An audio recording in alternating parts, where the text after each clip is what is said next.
नमस्कार, खुलासा में आपका स्वागत है। मैं आपके साथ अनुष्का सिन्हा। सरकार क्या प्राइवेट फर्म है कि लोगों को आउटसोर्सिंग पर बहाल करे और काम खत्म तो नौकरी खत्म?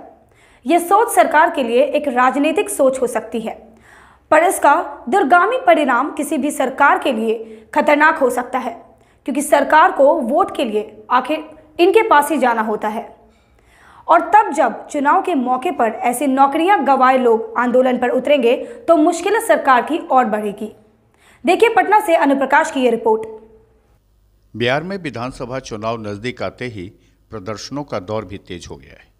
एक तरफ जेडीयू दफ्तर के अंदर सीएम नीतीश कुमार बैठक कर रहे थे, तो वहीं दूसरी तरफ जेडीयू कार्यालय के बाहर सरकार में आउटसोर्सिंग के जरिए काम कर रहे कर्मियों ने हल्ला हंगामा कर बवाल किया और अपनी मांगों को लेकर मुख्यमंत्री नीतीश कुमार के खिलाफ नारेबाजी की और कई आरोप भी लगाए। प्रदर्शन कर रहे युवाओं ने कहा कि नीतीश कुमार सरकार युवाओं, गरीबों और किसानों के साथ भेदभाव कर रही है। युवाओं का कहना है कि नीतीश कुमार सरकार ने आउटसोर्सिंग पर तैनात कर्मियों को कई महीनों से पैसा नहीं दिया है, जबकि सारे आउटसोर्सिंग पर तैनात कर्मी लगातार अपने काम में जुटे हुए हैं। इन आउटसोर्सिंग कर्मियों ने सरकार से मांग की है कि इनको सरकारी कर्मी की तरह समायोजित किया जाए। बिहार ग्राम स्वराज्य योजना सोसाइटी के जरिए इन आउटसोर्सिंग कर्मियों को राज्य भर के पंचायत भवनों का देखभाल का 2 साल से जिम्मा सौंपा गया था। इन कर्मियों का कहना है कि जब पूरा देश कोरोना की चपेट में घर में बंद था, तब भी ये अपनी ड्यूटी करते रहे। अब सरकार इनको काम से निकाल रही है। इनका कहना है कि जब राज्य को ओडीएफ कराना था तो इनको काम दिया गया, अब सरकार इनको सीधे निकाल रही है। ये कर्मी अब सवाल पूछ रहे हैं कि अब इस कोरोना काल में नौकरी से निकाले जाने के बाद ये कहाँ जाएंगे, क्योंकि इनके पास अब कोई ऑप्शन नहीं है, लिहाजा अब आत्मदाह की धमकी दे रहे हैं। इतना तो तय है कि आउटसोर्सिंग के जरिए बहाल कर्मी कोरोना के इस दौर में नौकरी से निकाले जाने के बाद कहाँ जाएंगे।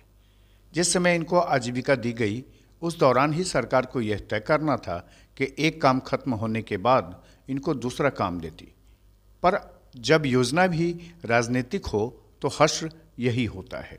हम लोग बिहार ग्राम स्वराज योजना सोसाइटी के अंतर्गत HR कंपनी है, कोई चेकजोर कंपनी, उसके अनुसार हम लोग को 2 साल से पंचायत में जितने भी पंचायत सरकार भवन बने थे उसमें हम लोग को पोस्टेड किया गया।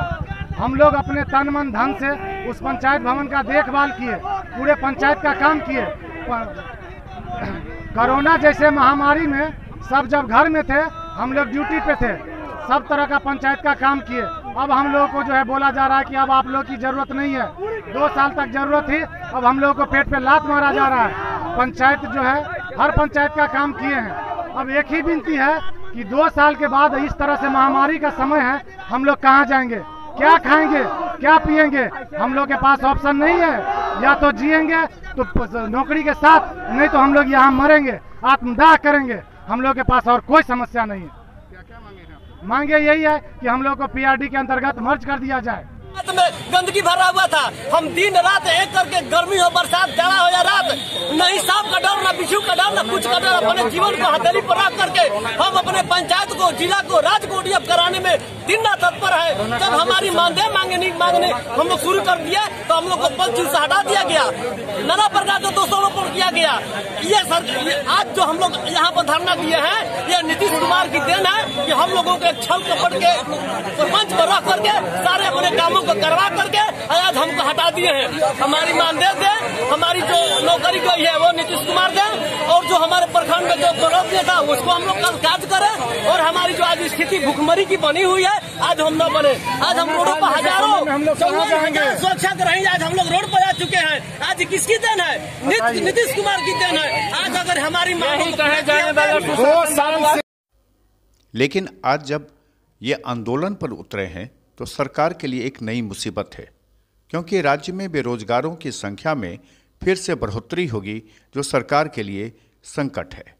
पटना से खुलासा के लिए अनुप्रकाश की रिपोर्ट। हमारे साथ बने रहने के लिए हमारे चैनल खुलासा मीडिया को कीजिए सब्सक्राइब और नीचे दिए गए बेल आइकन को जरूर दबाएं। फिलहाल के लिए दीजिए मुझे इजाजत। नमस्कार।